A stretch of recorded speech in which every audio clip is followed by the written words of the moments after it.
Welcome to யாவரும் கேளீர். நான் உங்க பத்ரி பேசுறேன். அனைவருக்கும் இனிய குடியரசு தின வாழ்த்துக்கள். குடியரசு தினத்தை முன்னிட்டு மக்கள் நீதி மையம் தலைவர் நாடாளுமன்ற உறுப்பினர் கமல்ஹாசன் அவர்கள் வாழ்த்து தெரிவிச்சிருக்காரு. The Indian Republic was born when our forefathers chose to throw off the imperial yoke and govern themselves through the constitution.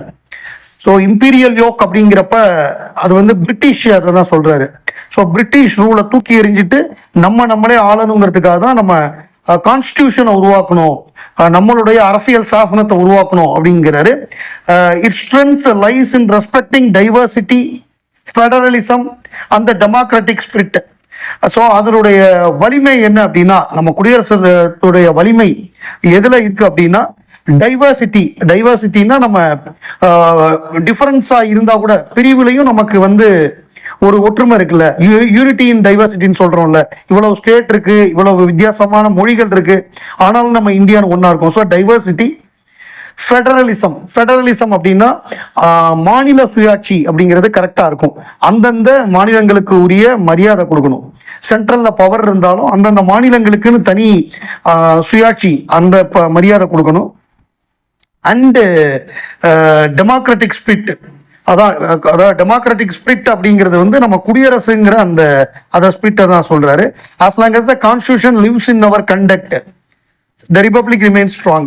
நம்முடைய நடவடிக்கைகள்ல வந்து அரசியல் சாசனத்தை நம்ம கடைபிடிச்சோம் அப்படின்னா நம்ம குடியரசும் நிலைக்கும் அப்படின்னு ரொம்ப அழகா நறுக்கு தெரித்த மாதிரியாக வார்த்தைகளை போட்டு இம்பீரியல் யோக் அப்படிங்கிற புது வார்த்தை, இம்பீரியல்ங்கிறது நமக்கு தெரியும், இம்பீரியல் யோக்குங்கிறத போட்டாரு.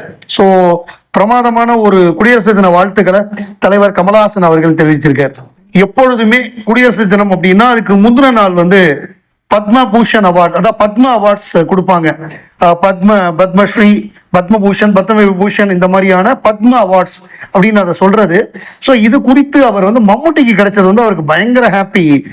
கமல்ஹாசன் அவர்களுக்கு அது ரொம்ப பிரமாதமான ஒரு வாழ்த்து சொல்லியிருக்காரு. கோப்பெருஞ்சோழன் பிசிராந்தையார் நட்பு, என்னுடைய பிரியத்துக்குரிய நண்பர் மம்முட்டி அவர்களுக்கு பத்மபூஷன் விருது அறிவிக்கப்பட்டுள்ளது.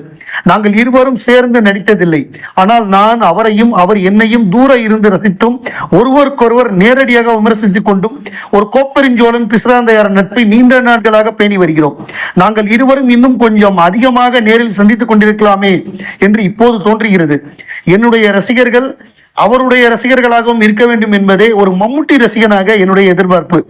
நண்பர் மம்முட்டி இப்போது பத்மபூஷன் மம்முட்டி ஆயிருக்கிறார்.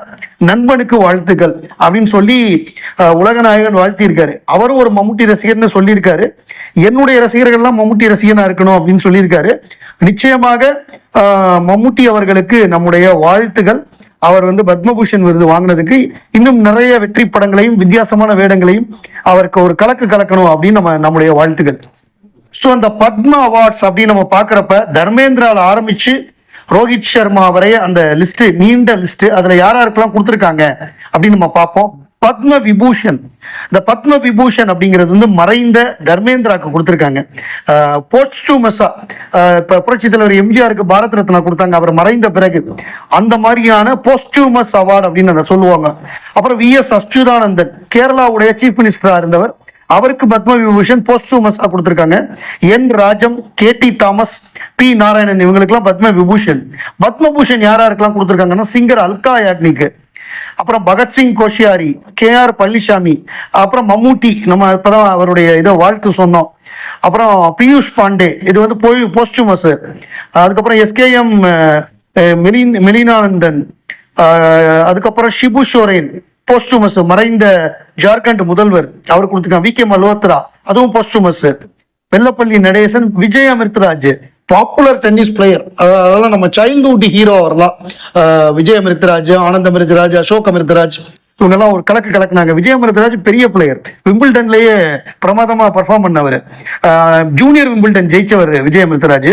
நான்லாம் அவருடைய மேட்ச் நிறைய லைவ்ல பார்த்துருக்கேன். 80s, early 80s பார்த்துருக்கேன்.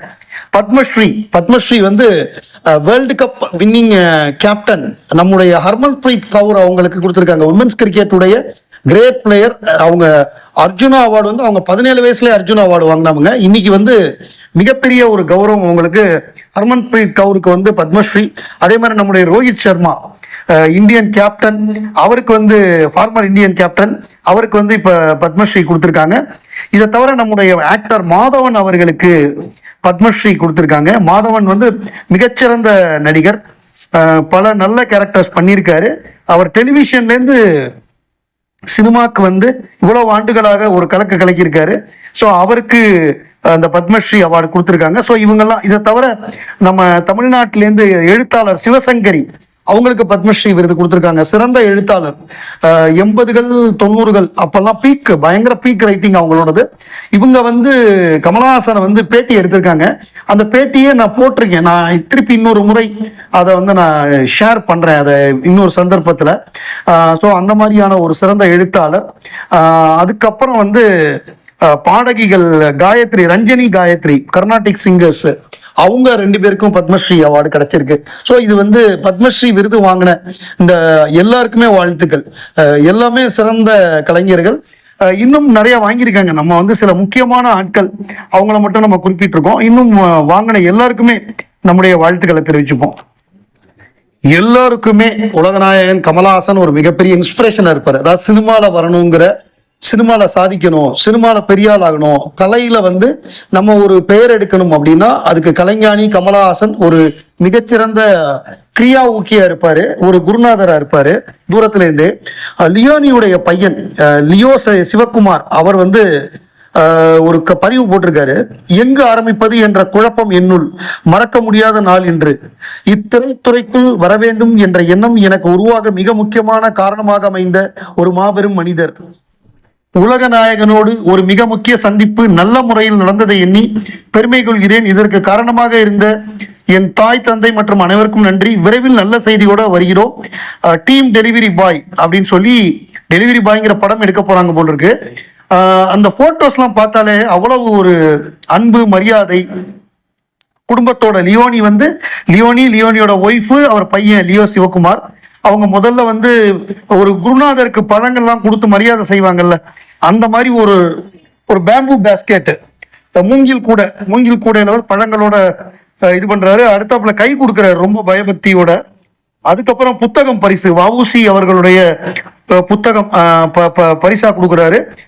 லியோனி வந்து கமலஹாசன் அவர்களை வாஞ்சையோடு அவர் தோல்ல பிடிச்சிக்கிட்டு போய் கொடுக்குற போஸ். அப்புறம் அவர் மொபைல்ல காமிக்கிறாரு சில விஷயங்களை, உலகநாயகனுக்கு வந்து எடுத்து காமிக்கிறாரு. ஒருவேளை அவங்களோட ட்ரெய்லரா இருக்கும்னு நினைக்கிறேன். பல பேருடைய ஒரு பாடல் வெளியீடு, பல பேருடைய ட்ரெய்லர் வெளியீடு எல்லாமே நம்ம ராஜ்கமல் ஆபீஸ்ல தான் நடந்திருக்கு. விஜய் சேதுபதியுடைய பல படங்களா இருக்கட்டும், நிறைய நடந்திருக்காங்க. டெல்லி கணேஷுடைய மகனுடைய படம், அந்த மாதிரி நிறைய படங்கள். கமலஹாசன் வந்து துவக்கி வைக்கிறார் அப்படின்னாலே அது வெற்றிகரமா அமையும். இவருக்கும் அதே போன்று ஒரு மாபெரும் வெற்றி கிடைக்க வாழ்த்துகள்.